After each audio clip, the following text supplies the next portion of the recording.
Okay, good morning. My name is Anna Morning. King, and I'm with the Scarborough Civic Action Network. Welcome Daniel Trayes to Ward 22 Votes, a nonpartisan community-driven endeavor organized by the Scarborough Civic Action Network in partnership with Agincourt Village Community Association, Agincourt Community Services Association, Senior Persons Living Connected, and the Toronto Youth Cabinet to enable voters to learn about the Ward 22 by-election candidates and make an informed vote. Daniel, please start by telling us why you are running to be councillor for Ward 22. What have you done in the ward prior to this election? How long have you lived in the ward? And how would you support Ward 22 residents, including youth and seniors? So hey guys, I just wanted to say hi. My name's Dan. I just thank you for the opportunity here today.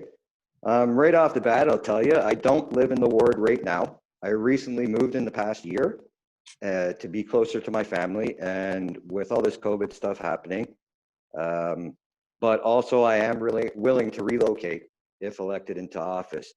I've dedicated my life to serving the public. From 2018 to 2020, I was an assistant to Councillor Paul Ainsley at the SCC. I handled every issue from municipal licensing and standards to transportation to housing. I also was a part of the safety network, which included the Boys and Girls Club and youth services. I formed the necessary relationships to, I believe, succeed in our endeavors to achieve our goals in the community. And I just believe that my work experience, along with my practical living experience, makes me the best candidate to be your next city councillor for Ward 22. And I sincerely look forward to your questions today. Thank you. Hi, I'm Rhoda Potter with Agincourt Village Community Association. The first question is about safety. We've learned about safety concerns, including pedestrian and cycling safety, personal security, and community safety in our neighborhoods, including schools.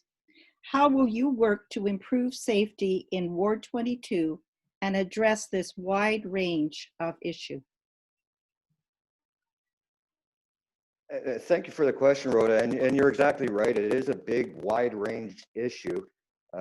So far during the campaign, I've seen that the big issue is the safety of our community and our children, and what I feel is a collaboration between everybody. So what I've heard is the last administration in this office decided to not collaborate with people, to ignore constituents' needs. And I believe that you have to have collaboration to make things work. With regards to the bike lanes and safety and traffic, I'm personally not a biker. So what I would do, and I've been listening to the concerns of various cycling advocates around the city, what I would do is collaborate with my colleagues along with all the advocates for the biking, and to ensure that we have not only a safe right-of-way for everybody, but also that we have a right-of-way that works. So I'm a big believer in collaboration, and I will be having monthly town hall meetings to discuss every single matter that is meaningful and wanting to talk with the constituents about. Okay, thank you. You're welcome. Hello, I'm Michael Manu from the Toronto, with the Toronto Youth Cabinet, sorry. The second question that we have is about transit, obviously a big topic. As we all know, transit is a long-standing issue in Scarborough, with many years of nothing being done or plans being changed and no action at the end of the day, with residents paying the price. Where do you stand on much needed improvement to public transit in regards to issues such as the Shepherd Avenue subway or LRT, the Finch Avenue transitway / bus lanes, as well as other active transportation measures in the ward? Great question, man. I'm a lifelong transit user. I don't have a driver's license, so I do take transit throughout Scarborough and throughout the city. It's been decades. I'm 43 years old, and it's been decades since we've had anything new in Scarborough other than bus lanes and express buses. So I'm a firm believer in good ideas. I'm not too sure that the Shepherd subway is going to be built in any of our lifetimes.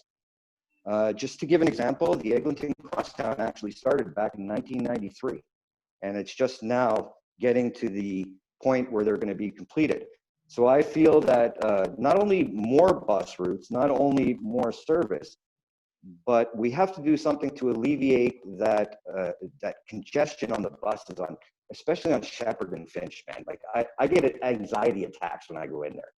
So what we have to do is have everybody at the table, see what works for different neighborhoods, because there's different surroundings and different things work for different neighborhoods. Let's get together. Let's get ideas that can get shovels in the ground. Good ideas. I'm all about good ideas for transit. So we need something in Scarborough. Scarborough deserves it, and they have been neglected for too long. I'll be sure to address these issues.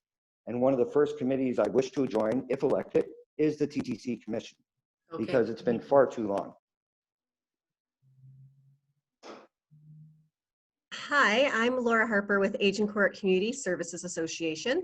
The third and final question is about community improvements.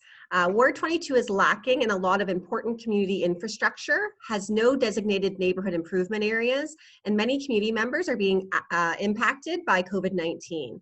We need more community spaces, social programs, playgrounds, affordable housing with particular attention to seniors, and employment opportunities. We have a diverse population and many people are voiceless. We also have a lot of development happening in the ward. How will you work to address this range of issues and needs? Great question. First off, something I haven't shared with anybody was I was actually homeless for 19 years. So I have various contacts throughout the city and various knowledge when it comes to the different programs in the city, such as the TTC and what we talked about earlier, the safety and such. When it comes to community improvements, the first thing I noticed is something you said, and I only noticed it last night in all my years of experience. I couldn't believe there was no neighborhood improvement areas in that area of Scarborough. I mean, it's not to say that they're bad areas, it's to say that all other neighborhood improvement areas are getting the help that they need. They're getting the basics, they're getting the knowledge, but for some reason, in this area of Scarborough, like you said, no neighborhood improvement areas. So in order to get that done, what I want to do, and going back to the gentleman before you, is I want to work with the youth, because I hate to sound cliche, but the youth are actually our future. So they're the ones that are going to be there 20 years from now when these services actually start taking place. So one thing I'm keen on is getting that hub done. We need hubs in the community. We need the seniors to have somewhere to go to ask their questions. And we need the youth of our city to be able to build upon what we started here. So again, I hate to go back to it, but it's what I live by. Okay.